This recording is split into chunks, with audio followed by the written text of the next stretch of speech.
So, welcome back to a brand new episode of Brand new season. brand new season, brand new episode of Frame by Frame. Oh, yeah. Oh yeah, and I gotta say, Andy, the clock is running. Tick tock, running. tick tock, tick tock, tick tock, tick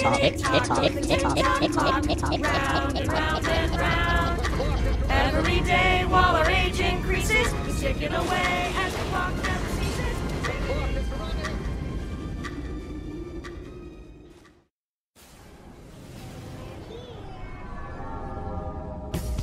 You talking to me?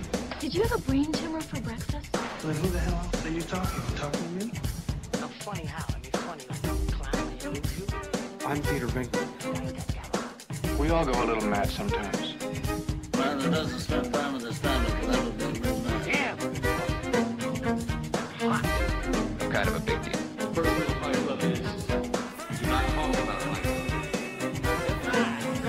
Yeah, baby!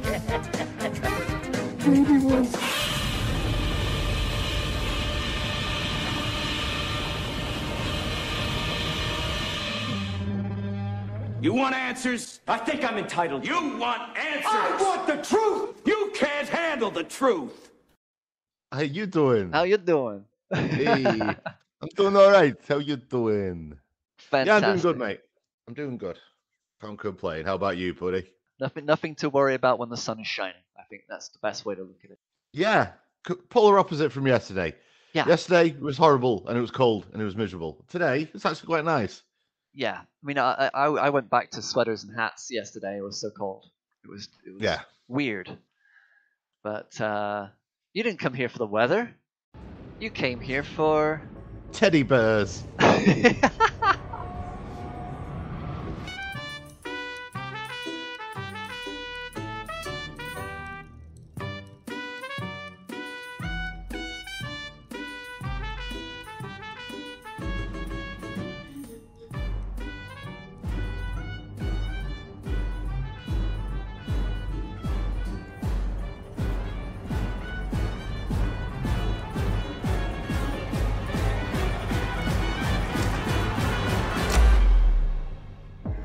So let's talk about Imaginary.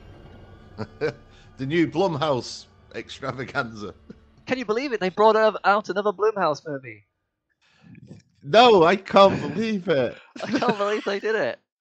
Oh, There seems to be no end to the Blumhouse experience.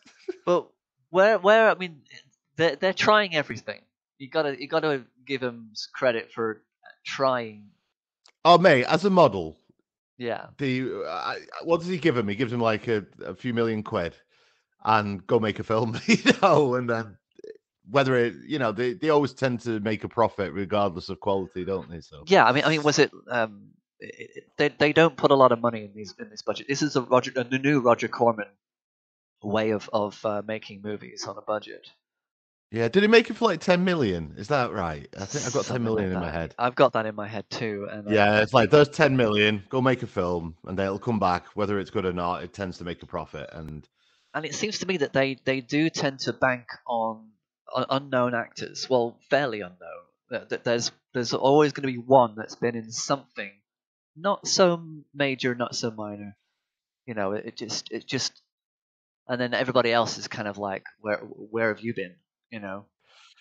interestingly though, Yeah. did you know that Morgan Freeman's in this film? No, come on. Yeah, no, he is. He really is. He, You play, mean he that plays he- the teddy. He plays the teddy bear. Ah, really? Such is his level of great acting, you just can't tell. But he's a teddy bear. Which is ironic because he never actually delivered the exposition in this movie. Indeed. Because there's a lot of exposition in this film. But as Right, with so- so what is Imagine? Yeah. Well, I'm going to say this, right? I've watched this film twice now. Yes. I can't remember a single thing about it. I cannot. There's something about this film that I cannot retain any information about it whatsoever. I should have done what you did and watched it the second time in black and white because I didn't. I watched it first. We watched it together. Yeah, me and watched it with Tracy, and I thought, okay. And then I couldn't remember anything. I was like, right, I'll have to watch this again before we talk about it. So I watched it again a couple of days ago. it's gone again. It's gone No again. idea. Yeah, It's very bizarre. It's very bizarre. But now, I watched the trailer to this first, didn't I? yeah, And then that's I right. sent it to you, and I said, "There's something quite familiar about this trailer, about the idea of this story." Very and what true. was that? And what was that? Well, it's about imaginary friends, and the teddy bear, of course, stood out very strikingly to, and it's very similar to CACO3, which we made 10 years ago. Coming soon on video cassette. The horrific movie event of the year is here on video cassette. CACO3. Get your copy now while stocks last.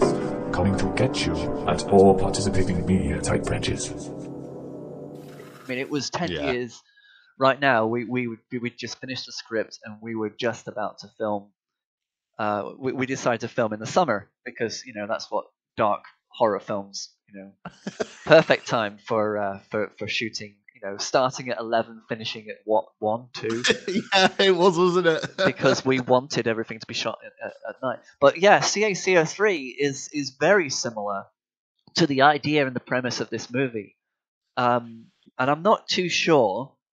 I mean, we had ideas of actually expanding on this idea of imaginary friends, and we were starting to build a little mythos. This was we wrote a script before CACO3, didn't we? We did, yeah. And then, but we thought what we'll do is in our little naive way, we'll make a short film, and then all the finances will come in and give us the money, and we'll be able to make the feature film. Yeah, we basically thought we were Jennifer Kent. For Babadook. That's exactly what we thought we were, without even knowing that she existed. We thought we were going to do this Sam Raimi within these woods, was it? Before Evil Dead. Yeah. To have a short film out there, but the thing is, we sat on it. We didn't actually push it in the way that we could have, and I think that we got consumed in our own lives. We did, and I did the thing that I'm guilty of sometimes, where I'm really proud of something. I send it to a load of people, and if I don't get the response that I particularly wanted back, sending things to the wrong people, and yes, then getting disheartened. But they're not our demographic, and that's people that we know are never our demographic. It's weird, but it's true. Yeah, it was literally just me and you. I remember driving through the streets of Manchester, for instance. Just filming bits of Manchester, and that was fun. That was fun. I hope I have fond memories of that, because all I could think of was Taxi Driver. All I could think of was getting those Taxi Driver moments. Yeah. But, it was. I look back on that very, very fondly. Yeah, I mean, it was a difficult time as well for making film. I think it was the technology was there, but it was still difficult to edit on the antiquated editing systems. There was still a little bit difficult. You had to really work hard to kind of keep that short together, if I remember. Yeah, I remember I was editing it on, in fact, an old Mac that's just there. I can't bring myself to throw it away. I don't know if you can see it. Yeah. See it very back there? Yeah, that's it at the screen, I remember. Yeah, that's the Mac I edited CACO3 on. And I edited it on like Final Cut 1 or something, And it was really like the computer kept crashing all the time because it very shortly after it died, that computer. I had to take the hard drive out and stick into another. You Mac, killed it with CACO3 editing. I mean, it was rendering and all that. I mean, it's a lot of work. And imagine, and I think that put us off doing a feature as well. That would have put us off because you'd have to have edited it into sequences and then put them all together. Yeah. And every time, like this new Mac I've got now, if you edit something, it's done in minutes or sometimes seconds, depending on how long it is. But that thing, I'd do like a couple of minutes or edit like a few seconds together and go render because I wanted to watch it back. And I'd have to leave for an hour while it rendered. It took that long to do it, and... But we were organised. I think we were organised because when I look back at all the clips, it's like there's all these different folders for all the scenes. They were all numbered clips, and it's like these were the ones that we want. There you go, Yeah. Andy. So we had what it took, and it would be really, really good to be able to get back into making film again sometime. I think. Oh, absolutely. I think Yeah. in our old age, when we're pensioners, we'll be walking around with our pencil-shaped cameras, little tiny cameras, and while we're filming, it will just edit itself because technology will be that mad. Yeah. Well, all we have to do is say to AI, just make a film like CAC03, but with older people in it, and it'll just do it for us. We won't have to do anything. That's so sad. It'd be magical. Just sitting there in our rocker chair, just making movies, and just drop. Nobody will care about anybody else's content. It'll just be you making your own content. I can see that. Yeah. I can see that. Yeah. But anyway. Let's not digress into our apocalyptic dystopian future. Of course not. But CAC03 led us to this very moment of actually talking about Imaginary, which 10 years after making our film, there are similarities, but not a lot. No, when you watch the film, yeah, obviously I do. I was being daft. I do remember bits of it.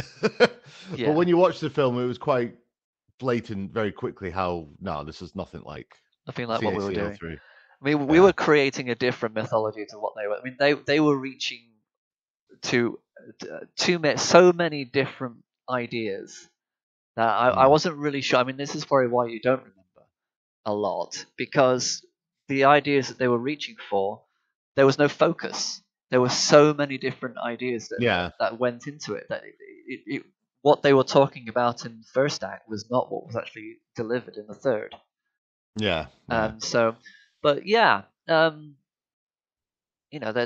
the opening, of course, horror sequence that they have, the words, the mantras, the scariness. And, we've got all the words on the wall.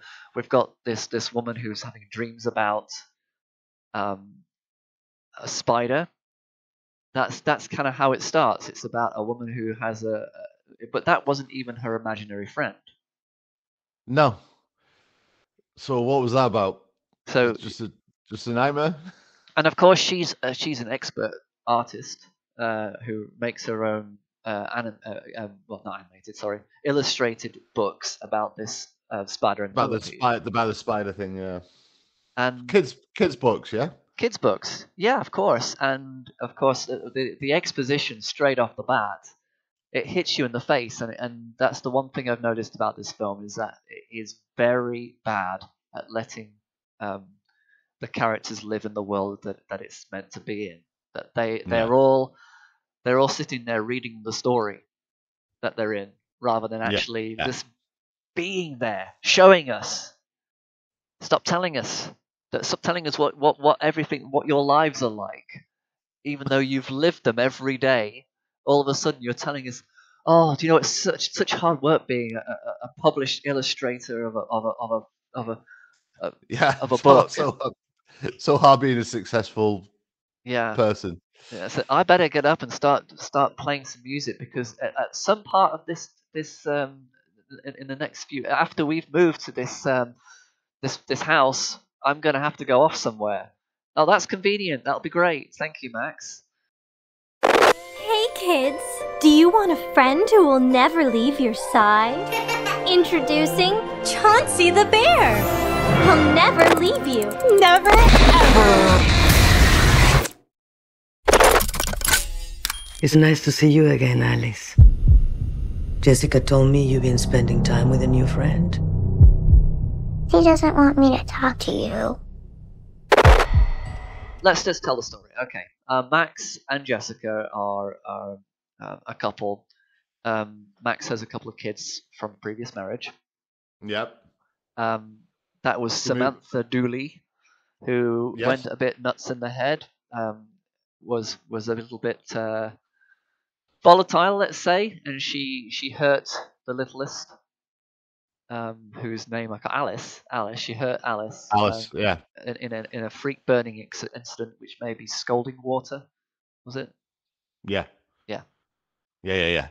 And they moved back to is it Jessica's childhood home? Is it Jessica's childhood home, because her father died, and they had a lot of stuff to kind of sort out with her dad dying, so they thought, well, this is great for us to just move on, go to this house. It'll be great for the kids to connect with Jessica because she's new, she's the stepmom. Of course, we've got the trope of the bratty elder kid who doesn't like the new stepmom, and there's elements of Uncle Buck there. I know, but it's a trope that's so worn out. It's very worn out. The annoyed kid who's have to leave her old friends behind and move to a new place. It's done over and over and over. And she, and of course, no matter what the scene is about, she is playing that bratty kid without there being a reason. The only reason is that we need to know that she's a bratty kid. Yeah, she's annoyed. I'm annoyed, but you do know that actually at some point though, she'll save. There'll be some redemption with her, and she'll be happy. You just know what's going to happen. You know what's going to happen. Yeah, she's going to be the hero. She's going to be saving the. But of course, the turnaround. That was probably the most interesting turnaround, though, was when Jessica did address that situation with her and just called her on every single point. In order to, I mean, we're not going to say that Imaginary is a bad movie through and through. It has its good things. It has its good points. But the idea of having to resolve that as our the reason for getting to where this imaginary friend's realm is, this portal, this place, was nicely set up because of that bratty kid. And unfortunately, they had to have the bratty kid trope in order to get there. That's yeah. If I'm going to give the film one credit, it's calling the teddy bear Chauncey, because I think that's a great name to call the teddy bear. Now, the teddy bear is the imaginary friend that Alice kind of latches onto when she gets to the house. Yeah, she comes sort of infatuated with the teddy bear, doesn't she? Yeah, which Jessica used to have as her imaginary friend, but she's forgotten. Or which is of course one of those convenient tropes where somebody doesn't know that it was actually them all along. That was actually the one who had an imaginary friend, and as soon as she needs to know that it actually happened, everything floods back. Everything floods back. Yeah. And it's like, oh yeah. Instead of actually seeing the words on the wall, seeing the pictures, of Chauncey, and actually not going, oh, wait a second, straight off the bat. But it had to be she has this fog amnesia, which isn't really realistic. Do you think it would have been better if the teddy bear was a little bit scarier? If there's something a little bit uncanny and weird about the teddy bear? Uncanny is what's missing from this. Yeah, thank you. The uncanny. Because it looks more like Fozzie from the Muppets. Then, you know what I mean? It's not. It does, and I think on the actual poster they tried to give it a bit of a droop that wasn't actually present on the actual. No, it wasn't. No, there was that like droopiness to it, and it's like, well, no, that's not what the teddy bear. That's not the teddy bear that we're looking at. But yeah, I mean, of course they had to make it like an ordinary teddy bear, but there is nothing about it that, even though it clearly isn't there. It's not really there, and that's spoilers, by the way. If you do want to actually watch this first before we get into spoilers, the teddy bear is an imaginary friend. Yeah. But also, while you watch this film, before spoilers, get your little list of horror tropes and then tick them off as they come along. So you've got the creepy kid, you got the spooky old house, you got the dingy basement with flickering lights. You've got the trauma, as we mentioned. Yeah, amnesia, trauma. Amnesia. It's all there. Tick, tick, tick, tick. It's as if someone got the manual of how to make a horror film. Right, let's do all this. Exactly. I'm not trying to be mean about it. I'm really not. Exactly. We go to every film and want to enjoy it. Yeah. And it's hard to make a film. So even bad films, there's love in it. People have really tried hard to make it. Yeah. And I'm not, again, like what you've said, I don't want to say it's a bad film because it's not a bad film. It's just, but it's there, right there. It's in the writing. It's in the writing, and it's lazy. It is lazy, and they know that that's the audience. Though they know that the audience is not going to follow along and remember everything. That they themselves will have that fog and amnesia about what was said in Act 1, makes you feel something, but then there's no follow through or understanding, or there's something new. They have to keep on adding to it instead of actually leaning on it, instead of actually going there and actually saying what we said in Act 1 is really going to be an impact in Act 3. No. They just add to it. Yeah. As if it's like a constant quilted blanket and it doesn't matter where the end of the blanket is because it's already behind you. It's a journey, but there are no stops that make sense, if you know what I mean. Yeah, absolutely, yeah. But yeah, I mean, there's it is a simple premise. They could have actually stuck with a very simple premise of imaginary friends. When you are a child, you construct them, you build them, you give them this kind of consciousness, this life. And then when you grow older, you start to ignore them. They start to get annoyed with you. They start to get angry. When you leave them behind, they are abandoned, and they are the spirit that embodies the house that you lived in. Yeah. And which is what the premise of CACL3 was. Exactly that. It was yes. You know, the imaginary friend that's actually pissed off with you but in CACL3 it never left him. It never left him, and that's the idea. It was like Shutter with the ghost on the shoulders. It was something that stayed with you, and it affects you throughout your entire life, because the more you ignore it, the less the more depressed, the less happy. You know that you don't have any control over your life. It is in control of your life. Yeah. And that's what I liked about what we did with CACL3 is, like, when you were doing that narration throughout the whole film, we never explained whether my character could hear that, or it was a subconscious thing, or he was thinking it to himself, and how much in a rut he was. You don't have to answer everything. You don't have to add to it. Exactly. I mean, a part of me kind of felt like the narration was a little intrusive at times, and maybe it was something that we could have held back a little bit in certain areas.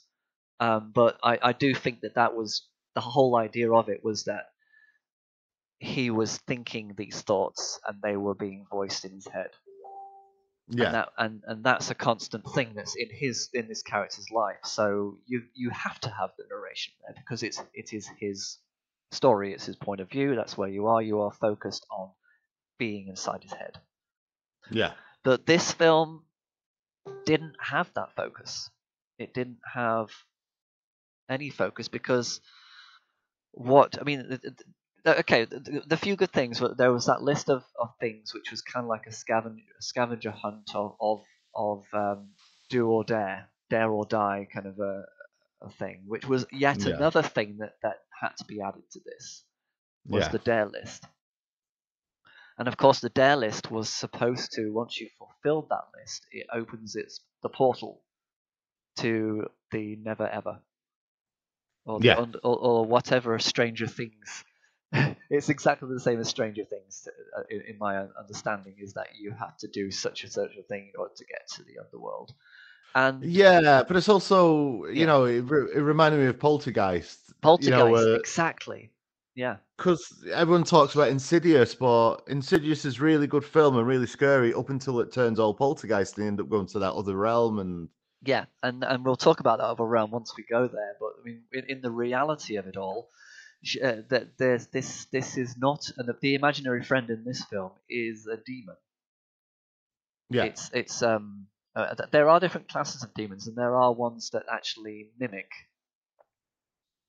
And so, of course, an imaginary friend could just be a very young demon that latches onto human. Yeah. But it doesn't really do that. It doesn't want to do that, because not only do we have the teddy bear, but we have this dark figure as well, which is, it follows Bigger, you know. Yeah. In the corridor. Which what was that? Is that the real demon? Was that? I'm guessing so. Is it so? Here we go. Exactly. So, are we supposed to be scared of the teddy bear? Is it in the teddy bear because the teddy bear's head moves from time to time and ends up in weird places? But yeah, you're right. There's also this demon. Is it? Is the teddy bear the young demon and the shadow figure the older demon, and just keep an eye on the younger demon? Yeah, I mean, there was that there was that picture of the dark figure holding the teddy bear. There was that sketch. Yeah, I'm kind of thinking that was maybe the teddy bear is being manipulated by the demon, but then there is no teddy bear because the teddy bear is imaginary anyway. Exactly. The teddy bear is not there, so why can't the demon just be the demon? And I'm sorry, because that's the huge twist of the film, is that the teddy bear is imaginary, isn't it? That was the first twist. Yeah. Yeah. But that's did you see it coming? Because I did. Well, it didn't dawn on me because I didn't think that they would be that archaic about the whole. It's the Sixth Sense. Yeah. That they have to then show you all the scenes. Because you've got to remember that once you've watched this film, you can't remember anything anyway, because there's too many pockets that you're looking for things into, and too many. But there's another trope where you remember where the huge revelation that the teddy bear is imaginary and not even there, and then you go back at all the scenes, and you're right. That's the Sixth Sense thing. It's another trope that's taken out of better films. But then it's resolved there and then, so therefore now the teddy bear is no longer a threat, and we're only halfway through the movie. Yeah, I think this was kind of revealed just before Act 3 when they decided that okay, that's it. We need to start pushing the story along to go to that never region that we've been talking about. The Never regions, we'll call it. The Never regions. Oh, before I forget, before we go there, another trope was the elderly woman called Gloria. Right, she might as well have been called Basil Exposition. She has a great line that goes, and it's another trope in so many films. Every culture has a name for it. The Spanish call it El Coco. Yes, and El Coco. It's like, oh, come on. Yeah, we just throw in a few words that sound scary, that might sound malevolent, and then say, but we call it the imaginary friend. Yeah, and she of course, as soon as she popped up in the selfie of I want to call her Emma Stone, but let's call her Emma Stone. Emma Stone takes a selfie, and then the old lady is standing there watching from downstairs. But there's no reason for her to be outside standing there watching like she's Michael Myers. There's no reason for her to just suddenly disappear. It's putting it in there because horror film. Okay. And the whole idea of her being, everybody talks about her being this like weird woman, but not once did they actually respond to her as if she was a weird woman. Nor were they ever scared when Emma Stone bumps into her on that street, and we have that not a jump scare moment. She just stands there, listens to her, nods her head, and goes, "Yeah, you're right. I was wrong. You know what? Jessica isn't crazy. Isn't her fault after all. Yeah, you're right, crazy lady who I'm supposed to be afraid of, who everybody's told me to be warned about. I'm just gonna believe everything you say straight away, and I'm gonna suddenly just switch like that." Yeah, and that's again, it's one of those things that you can't fool the viewer. You can't fool the viewer into thinking that is workable. You have to work harder than that to make us believe it. And of course, it's screen time, and I get that. But what sort of right? So Blumhouse, they're a force to be reckoned with, especially with this horror thing. They've got it down somewhere. They have, and they've been in the launch pad for like Jordan Peele and Rob Savage, Mike Flanagan. Christopher Landon, I think, as well. And that's a great thing because we love horror. But what worries me, if they're going to keep on dishing out films of this, like when it gets to the imaginary friends, the evil spirits, they're simply not scary. They're not because we don't know what we're looking at because we're being introduced to them.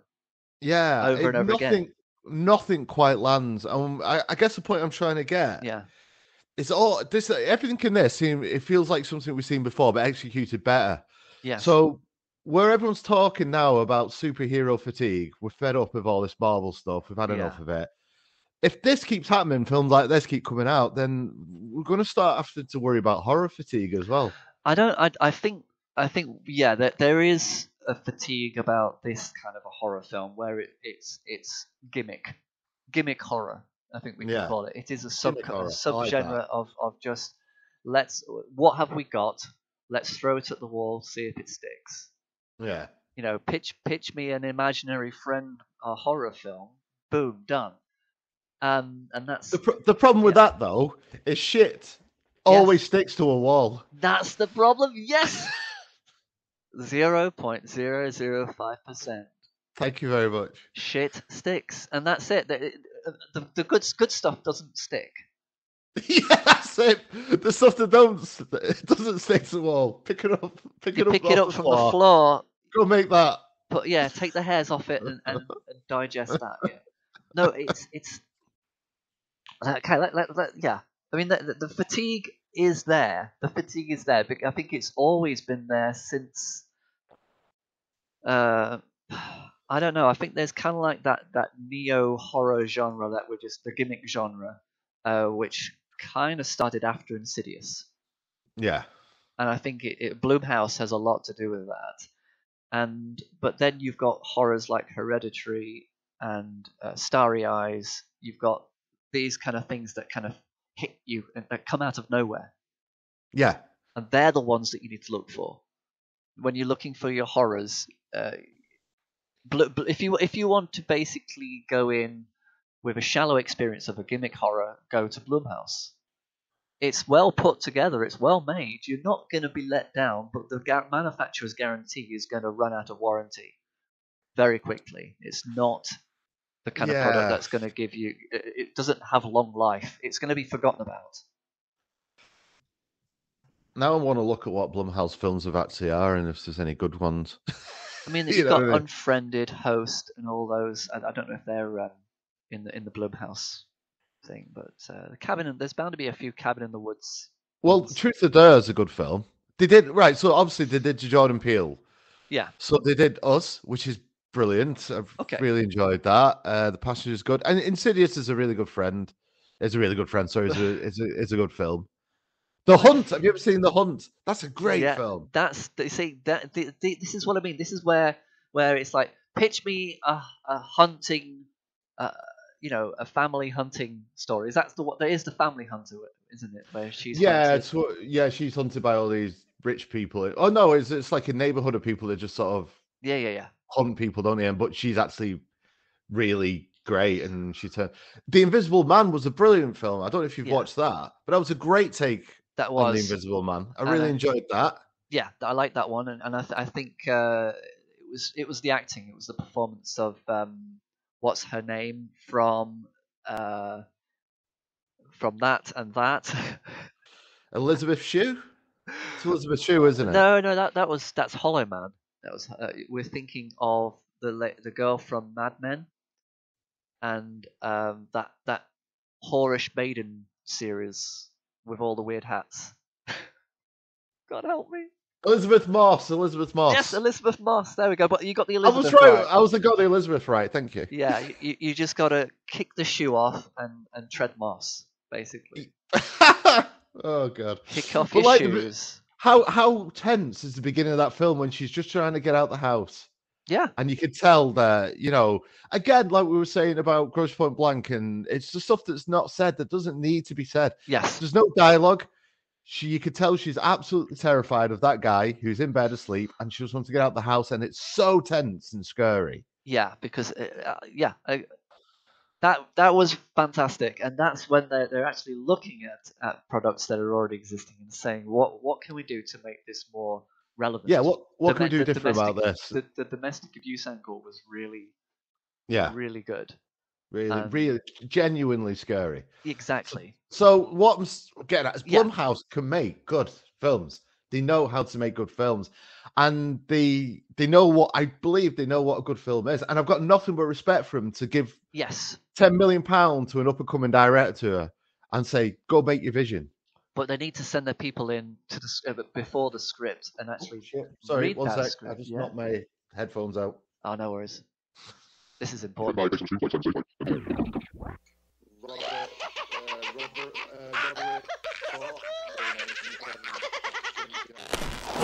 No, we're not doing this again. Scene 1, take 10, marker. Sorry, I got so excited and knocked my headphones out. You pulled your own plug.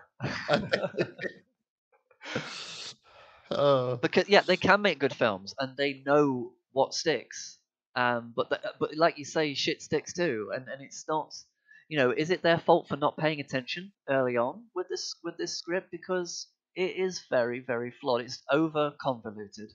Yeah. And there's too many things that don't make sense because you're expecting this to be about a teddy bear because of the poster. Then you've got the demon there as well. Then you've got the amnesia. You've got Max, who they did nothing with Max, the husband, other than pack him off because we need him out the story. Yeah. Yeah. They got rid of him pretty quickly. It was instant. It's like, oh yeah. Well, you don't need me throughout the rest of this film because it needs to be about you guys. And have you noticed that gender-wise, men are useless in this story? Yeah, I think it's probably the only thing I agree with. Yeah. That actually, because there's the boy who looks like Leonardo DiCaprio, young. Yeah, young DiCaprio. Who befriends Emma Stone, and he comes in with some Marley, and tries to get her to do some smoking, do the drugs. We got to do drugs because we're kids and we do drugs. That's the only. Yeah, that's what we do, especially in small towns. There's nothing to do around here, so we just do drugs. Yeah, it's like, don't drink my dad's whiskey. Smash, and then of course he goes into the bathroom, gets spooked out. You've got to have, and he was only there to basically extend the spooky scenes, to do the spooky scenes with the teddy bear. Yeah, and that was it. And there's just so much Basil exposition, isn't there? There's so many characters in there to explain where we're at the moment and where we're going, and then. But as soon as Leonardo DiCaprio's done, he exits the movie because when Emma Stone's taking that walk and he's in the window, he sees her and shuts the shutters, and it's like he knows how to exit the movie. This character knows when he doesn't want to be in this film. And I actually laughed because I thought that is. I think I touched upon that in Instance, where in my book Instance, where my class of students were talking about film and how they become a participant of a film, like in Blair Witch. All those kids are involved, but all the people that they were talking to are characters that just they talk to and then they go back home to their normal lives. So while these kids are getting massacred, the two fishermen are at home getting their fish, sitting there watching TV. They're not even in the movie anymore. They're not there. They've exited the movie. Yeah. They're done. They don't have to be involved with the narrative. So there's Leonardo DiCaprio. He's had enough. He's looking at Emma Stone at the window and says, no, I don't want that. And he just carries on his normal life like nothing's happening outside of his window. But he is still a character in the movie. Why do you have characters in a movie that suddenly become useless? That's not what story is. Exactly. It makes no sense. If you put it into a real life scenario, if you were ever at someone's house and something like that happened, the first thing you do would go, this weird thing just happened. Does that happen to you here? Yeah. Not just, run out. You don't just run out the movie. So it's lazy. It's lazy. Because he could have actually been that third act surprise. They could have done something with him. They could have done something with Max. But not to kind of turn them into like the demon. Or I'm Max. I'm the demon all along. Nice guy. But because he was such a nice guy for that whole first act before he goes away, I was sitting there thinking, there's something about him. He's too nice. Yeah. But they go nowhere with it, and that's the disappointing thing. They just leave it to these characters. They come in and then they leave. That's not how you write a script. You don't invest. We were invested in Max. We wanted to be invested in Leonardo DiCaprio, but he couldn't be bothered to be there for us. So why should we be there for the story? If you're not going to put the time in for me, why should I put the time in for you, Leo? And okay, so let's go there with Gloria. I mean, she brings. I mean, Emma Stone falls out with Jessica because Alice has Alice has disappeared. They don't know where Alice is. we don't know why that is a thing, but she's vanished because that's what they wanted to do with the third act. And Jessica's on her own looking for clues by suddenly remembering everything. And then Emma Stone bumps into Gloria, and Gloria has all the books. She's got everything out ready. She lives alone. It's as if she's just been waiting for this moment for decades. Yeah, she's like, all these books are ready. Just open that book. Yeah, that's what you need. Look, that one. She doesn't. Where was it? It was what 34 years ago since you were last here. Yes. I've been just sat here waiting for this moment. Exactly, and there's Jesus Christ, and it's like a computer game when you walk into a scene, and you're like, you shouldn't be here yet. You've got to go and solve those puzzles in the game over there first before you can come and talk to me. Yeah, and that is purely it, and that's when it makes you feel, this is just going there too. And of course she is the Tangine character. Yeah. She is the whole, I'm going to explain everything to you. I think fundamentally my character is just a very lonely, socially awkward, isolated person. So she's found her solace in books. And as an ardent student of spirituality and the spiritual universe and magic and the occult, and she's done all this study and work to learn as much as she could about everything that's been written about shamanism, witchcraft, and she's made herself this intellectual authority about all those things because of the influence of this significant time in her life as young Jessica's babysitter. And she's experienced such wonder through the eyes of that child. And then when she's taken away, it just rocked her world. And so she, through her own desire to understand and desire to connect with that other dimension, she's written all these books and has sought to be understood in the world of intellectuals and has been rejected there as well, because her ideas and what her notions are about this realm, they seem too far-fetched. So she's very anxious to prove that that's real. She's written all these books and the therapist did the voice. The therapist did that deep voice. The worst therapist ever, by the way. Oh no, she was. Do you know why? I did write about this therapist in detail. I think that was part of my So you tell me why she's the worst therapist ever. No, you go, because you wrote. I'm really excited now. Go for it.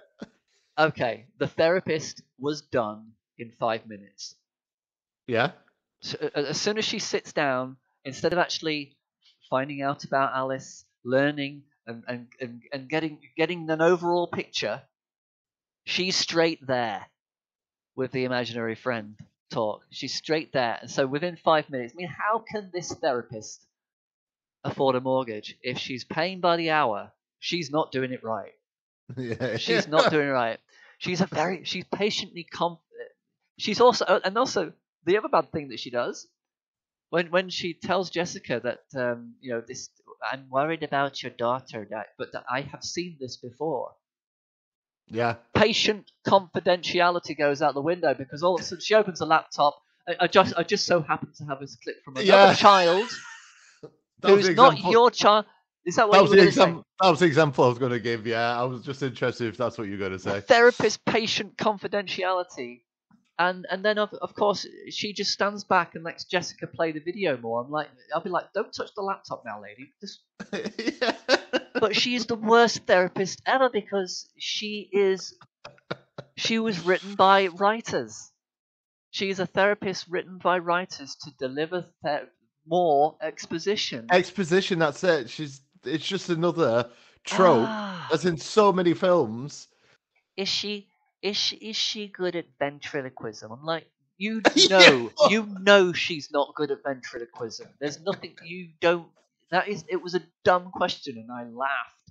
But yeah, there's no build of trust. There's even though there is an immediate trust between Alice and the therapist. Immediate. Yeah. It's like.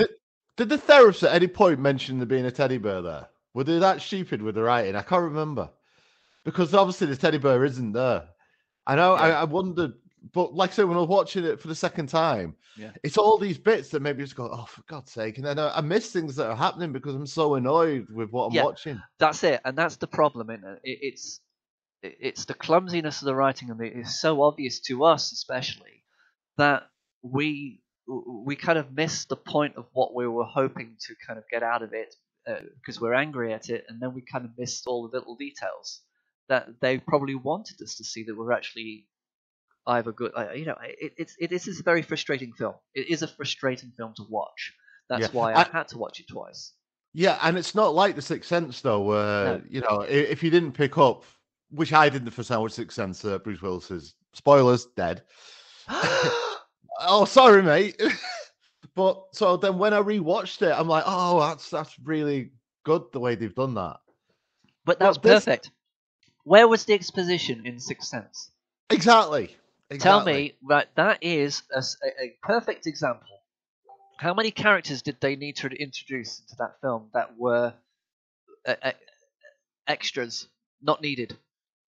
Everybody was used. Yeah. And I dare say if we did a review of that, we would definitely note that. Yeah. Every character was useful. They didn't just disappear. Have we ever done a M. Night Shyamalan? We haven't had an M. Night Shyamalan because I like The Village as well. I do, very much so. I haven't seen any of his new stuff though. The one with the hostage in the house thing and the people getting old thing. But the what's it called? I like his early stuff. Well, the hostage in the house thing. It's a cult sort of turn up at the house and say we have to kill you or the world's going to end. Yeah, and it's a very good film. But only one of them's allowed to be alive or something? But they have to decide who dies and who lives. I think they have to kill the family. These groups turn up to kill the family and say, if we don't kill you lot, the world's going to end. Then it's that kind of exactly juxtaposition, But... Yeah, so we might have to roll down the Shyamalan, do a double episode maybe sometime. So okay. Jessica spends time painting her way to remember everything, and then we go to that third act. Okay. Yeah, go on. So the build-up is that they've decided that they're going to do the scavenger hunt list, because Alice is missing. Of course, now Emma Stone and Jessica, they've made up. You were right all along. I was wrong. Let's get her back. So they decide to do the rituals. Yeah. And they get, of course, there's the one there where you have to hurt yourself. Alice tried to stab herself with a nail, so Jessica decides, you know what? I'm just going to get this blunt pair of kitchen scissors, and I'm going to plow it into my hand. Yeah. And then I'm going to be fine. I'm going to be totally. I'm not even going to even realize. All they did was just put a bandage on her hand, little loose fitting bandage. Not once did she actually act as though she'd injured her hand. She's not supernatural. She's not a superhero. She's not Bruce Willis. She's not. She basically, she should have been cradling that injury a little bit more, leaning on it. Because I was just thinking, well, I felt nothing because of that. Yeah. I didn't feel as though it had any consequence. It was just like, oh yeah, rubber hand, well done. But again, it's another trope. It's another thing you got to cut yourself. It's just something else to stick in a film that we've seen a million times before, but done better. Evil Dead. That really hurt. Yeah. It's Final Destination, The Nail. That really hurt. Yeah. Home Alone, The Nail. That really hurt. Well, absolutely, but it's all done better. All done better. All the time. Oh, there's thousands of films where they have to cut themselves to put it on like some book to conjure up something, and it's fine. It's just. But instead, it's just dot to dot filmmaking, isn't it? Dot to dot filmmaking. Yeah, we've got to have that. But instead, when they realised that the flames didn't turn blue, because they knew that the flames were going to turn blue because the books told them. She's written all these books and of course all these books you can buy in any shop tells you why isn't the whole planet doing this ritual right now. Really hurt. Really hurt. Really hurt. Really hurt. Really hurt. Really hurt. You know what? Because it's available in the book. So it doesn't work, and they're disappointed because they are experts now at this sorcery. Instant experts at sorcery. It's like, how did they know that nothing happened? How did they know nothing happened? So Jessica decides, do you know what? I've got the answer. I'm going to have, the setup is that we've got the bratty kid here. We now need to just fix that. So she basically gives her one, which is good acting. Give them that. They performed. But it's too on the nose. It's too easy. Because as soon as that's finished, she goes, wow, that was brutal. But she accepted it. There was no brattiness. She should have still been bratty. She can still be bratty about that response until the blue flame arrives. Once the blue flame arrives, she goes, and then she could just let the penny drop. But instead, self-aware characters who don't actually realize that realize too easily that this is exactly what they were needing to do to get this spell to work. Yeah. What would have been good is like when she starts laying into her and giving her all her faults, the daughter said, sorry, Mum, but you're not perfect either. Give and take, yes. Give and take, and they have this big argument, and the argument between them where they're both getting each other's point across, then creates the blue flame. Yes, which is... where they're hurting each other by them both realising the faults in each other, and to say, actually, you're acting like a brat because I'm not perfect, Mum. And then Gloria can go, wait, girls, stop bickering, look. Yeah. It's working. We've learned something. And that's the thing. They don't learn, they know. Yeah. Okay, go back to Ghostbusters 2 when they're actually in the when the slime at the in the courthouse, when it starts to bubble up because because they're all getting angry. Because they're getting angry, and it's like learning. They learn. I mean, that film has faults, but they learn. At least they learn and understand. Okay, this is happening because of this. They're not just suddenly going, do you know what? I'm going to make you angry. I'm going to be angry, and then and that's going to hurt, and then the flame appears. But I'm sorry, a teenager would not accept that. No. It's just not real. A teenager would fight back, say, "I'm sorry, Mum, but no." Wow, if I ever tried to say anything like that to my daughter, tantrums. She'd give back as good as she got, because that is her character, and that's where the writers completely forget that this character is a volatile teen. Yeah. But they don't. They decide, wow, that was brutal. Why do I always have to fix your mistakes? Jess, You're the reason Alice is missing. You were supposed to be watching her. Stop. She's your sister. She needed you, but you're so self-absorbed, you couldn't be bothered to notice. You're selfish, Taylor. Just like your mother. That is so unfair! I hate you! You are angry. You've just been put in your place, and you should not be happy with that. You shouldn't be. Yeah. But anyway, so there we go. It's too self-aware of resolve instead of actually learning. Yeah. There is no learning. So okay, so there we go. The portal is open. Yeah. Ready? Yay. Are you ready for Neil? Oh yeah. So let's go with this. Watching it for the first time was distracting because of all the color hues for me.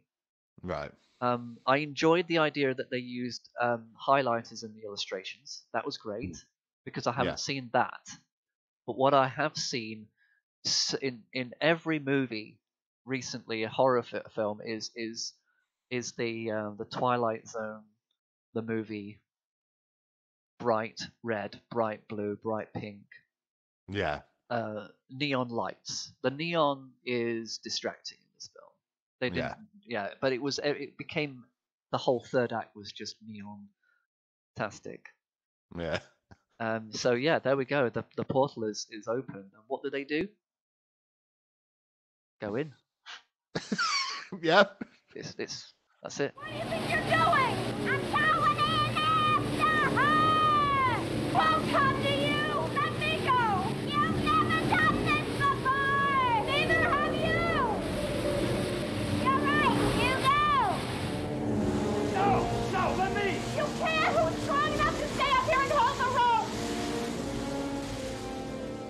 imagine though if it all built to that point and they went, "Oh, you know what? Nah, forget Can't it." be bothered. Yeah. Do you want to go in there? I don't know. You know, there was a lot of neon in the 80s, and I hated that, so forget it. Yeah, it's like Leon. Yeah, this is not good. This is a doorway. So let me get this right, Andy. Is it true that when she was a child, Jessica also made this portal? I think so. And she actually went missing. Yeah, yeah.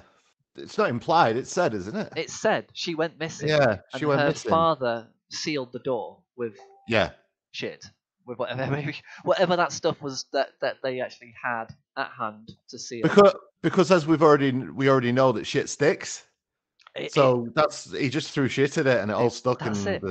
So this is where it gets confusing. This is where I actually sat down and thought, I don't understand why Jessica is an adult if she's gone missing.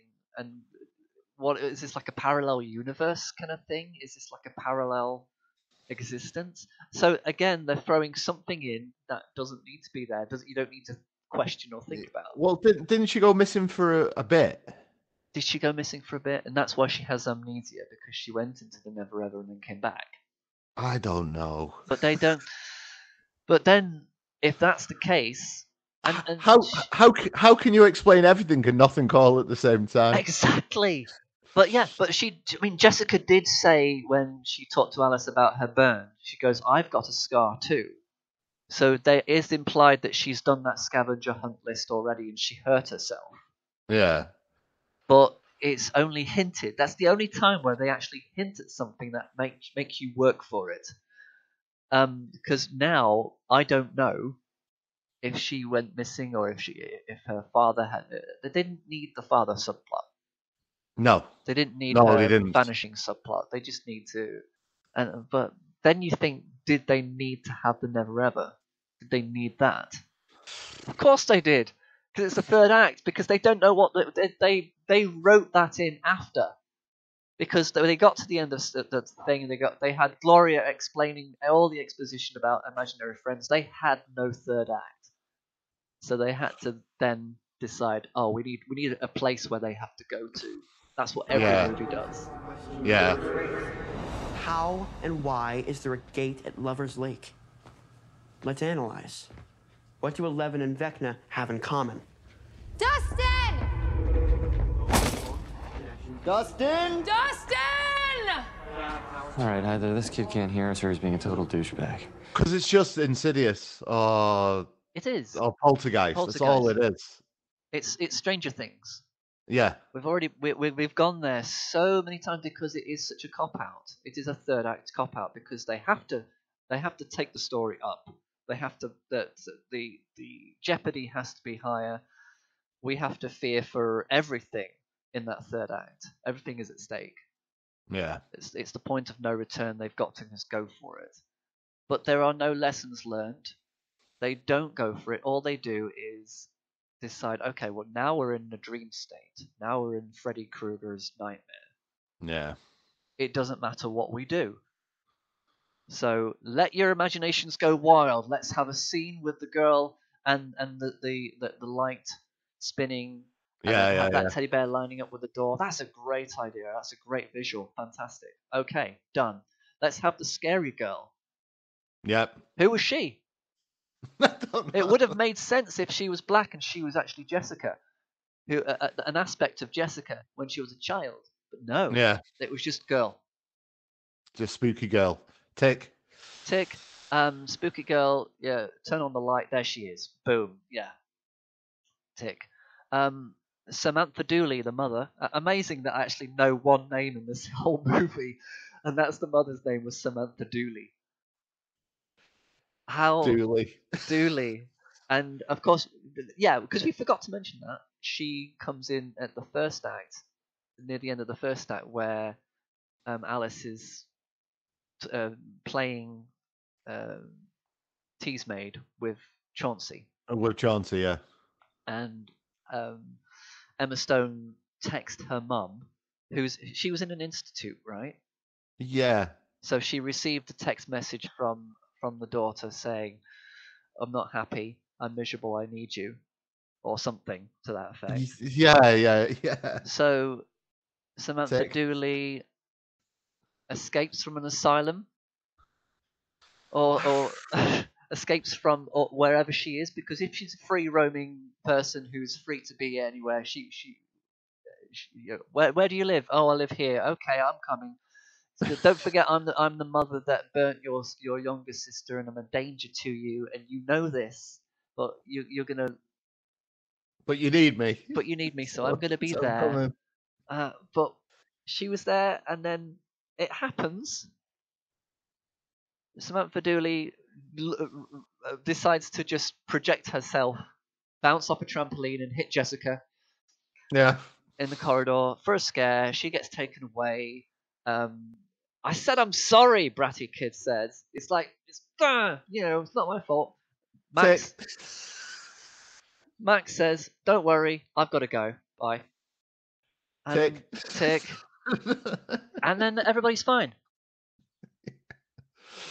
But now we're in Never Ever, and Samantha Dooley is, of course, a part of the fantasy. But we haven't got to the most absurd part of this fantasy, have we? What? Okay, I'll give you a clue. I'm going to show something. Why do all the characters all of a sudden have to have bog eyes? Oh, the bog eyes, yeah, of course. Why is that scary now? Can you tell that Andy and I are literally just the bog eyes? It's the. But that's another trope that's in the million other horror films. But it doesn't make sense. Why did they? Well, obviously, they had to have all because this is the fantasy dream world. They had to have all the characters reappear. Max does come back in the dream as well. He is there for a moment as a demon, standing there doing the exposition. It's demon exposition, where the demon stands there and appears and says things. It's done in Star Trek all the time. It's done in multiple horror films, like the characters who come back just to speak for the demon, and it's all and it's like, well, why do you need to have all these characters standing there saying stuff with bog eyes? Stop it! It, movie! Stop it! Stop! Yeah.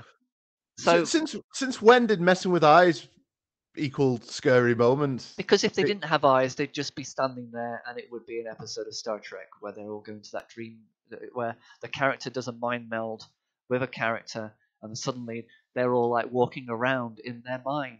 They're walking around in their brain. And it's like everything you see here will be an aspect of their thoughts, their imaginations, their memories. Why have you brought me here?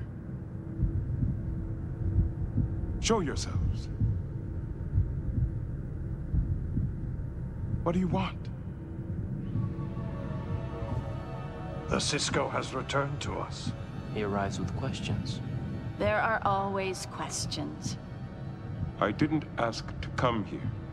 You desire to end the game. What game? I don't understand. You seek to shed your corporeal existence. That cannot be allowed. The game must not end. The game?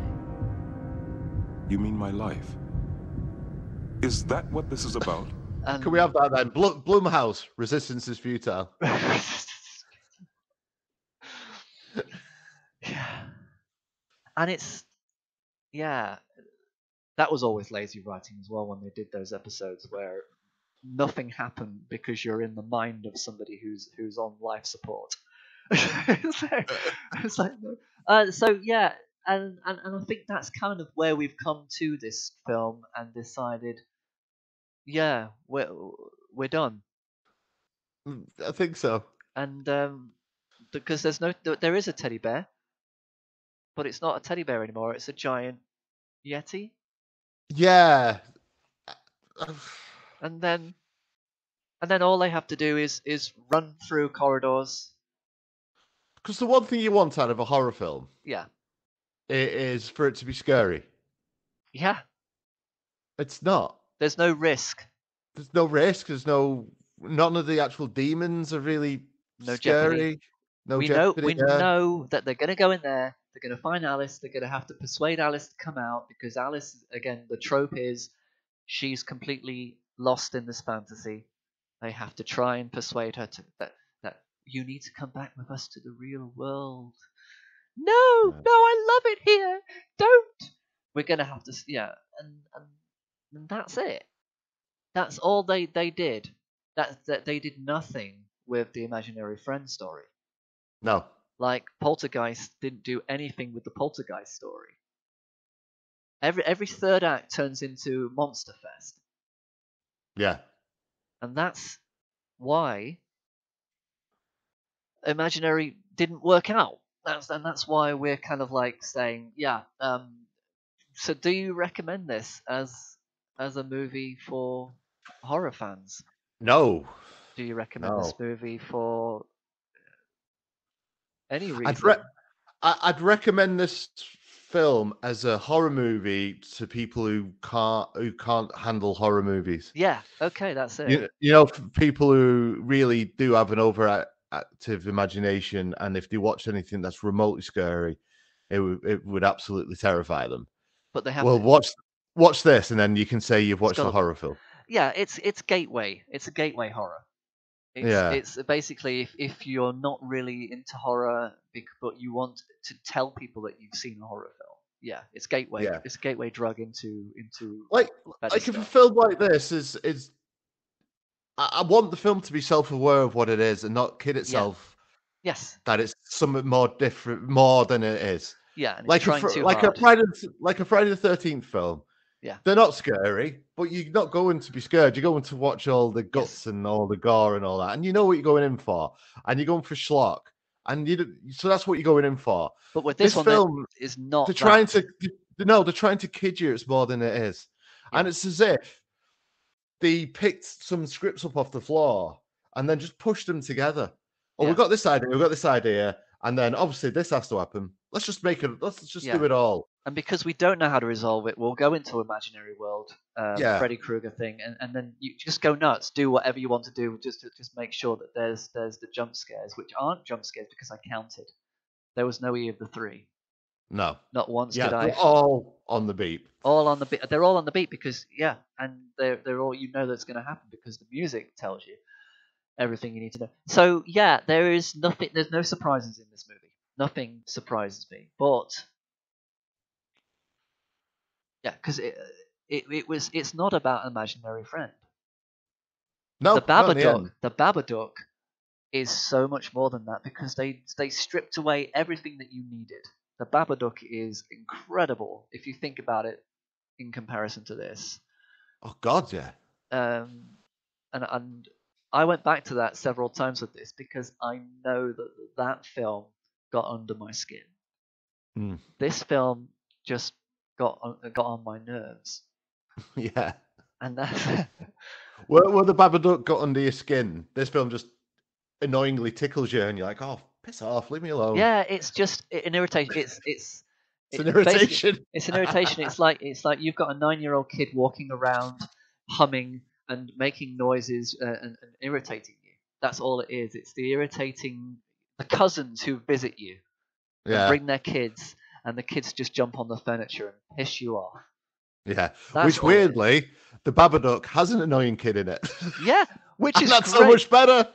Exactly, it's irony. Yeah. Oh. So but if I were to recommend this, I would watch it, put it in an editing software, take that saturation down and watch it in black and white, because then you're actually able to concentrate a little bit more on the film. But then even watching that in black and white, it just made me kind of realize that it was still, empty. It's still an empty vessel. Yeah. So no, I wouldn't recommend this film. No. It's not good. I wish it. Yeah. Oh, I forgot to mention. There's something we forgot to talk about, and it's so brilliant. It's the Gloria moment in the Nether Ever, because she can't. Obviously, she's not Tangine. She's not going to actually help them to the end. No. They actually subverted our expectations, Andy. they decided that she was actually cat crazy, whatever you want to call it. She was actually crazy all along, and everybody in the village whoever warned her that she was a bit doolally was right. Because she's actually batshit crazy. She is actually batshit crazy, and she was also, it was her fault all along that everything was there. She pulled. It was.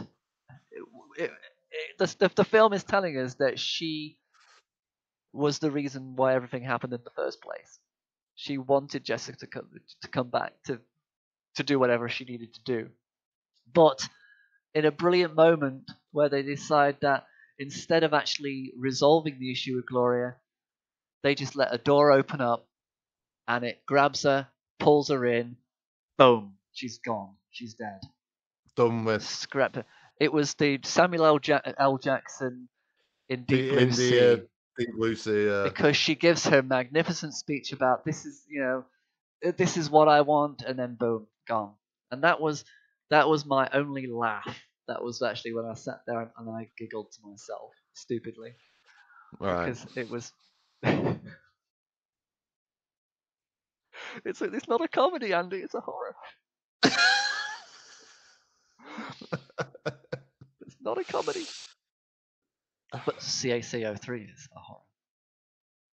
Yeah, that's got layers, my friend. Yeah, layers. Okay, layers. Well, there we go. Yeah, well, there we go. Yeah, we knew it was going to be a ride. Well, I'm actually looking at a screenshot. Okay. I'm looking at the thumbnail for the. Oh, okay. Which is the thumbnail for Imaginary Official Trailer 2. It's a sort of pencil drawing of a teddy just stood there with this shadow of this team. And that's a great image. I'd have very much preferred it if it just stuck with the imaginary friend thing. And just didn't go to a portal or a... No, yeah, exactly. And then, like the Babadook was talking about mental health issues. Yeah. Then we could have gone there with that. The imaginary friend in her talking in her own head is her actually dealing with her past and trauma from or whatever it might be, and Jessica wanted to be a valued stepmother, and she wanted these kids to love her back because she's a part of their family. None of that was meaningless. Yeah. By the end of it, because it's all forgotten about. Yeah. Okay, and that's it. And the house burns down, of course. It does, doesn't it? Which is like the end of Poltergeist, with the house just going into the. Yeah.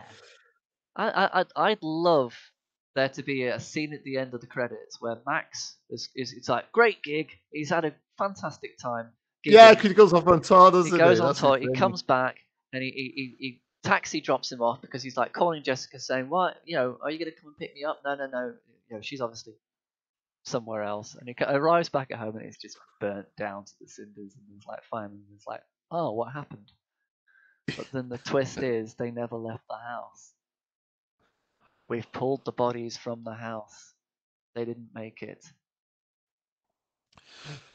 Because when what's that? When Leonardo DiCaprio said to her, "Do you want to do some drugs?" and she says no, she actually did do the drugs. Yes.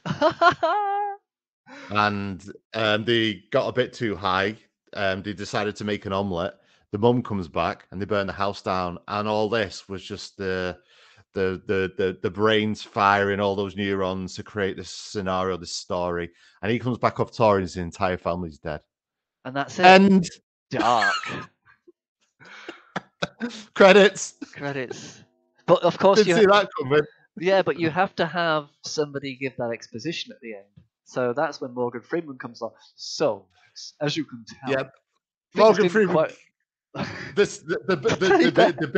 big teddy bear turns up and he unzips himself and it's Morgan Freeman under there, and he just tells you, "Well, Max, when you were on holiday, when you're on tour, this happened." Explains what just happened. And the ending line was, "But it was all in their minds." Credits. Yeah, and then through the credits, there's all the bloopers on the in a Jackie Chan film where they're all just joking when things have gone wrong and they're all laughing, and that's it. That's what happens at the end.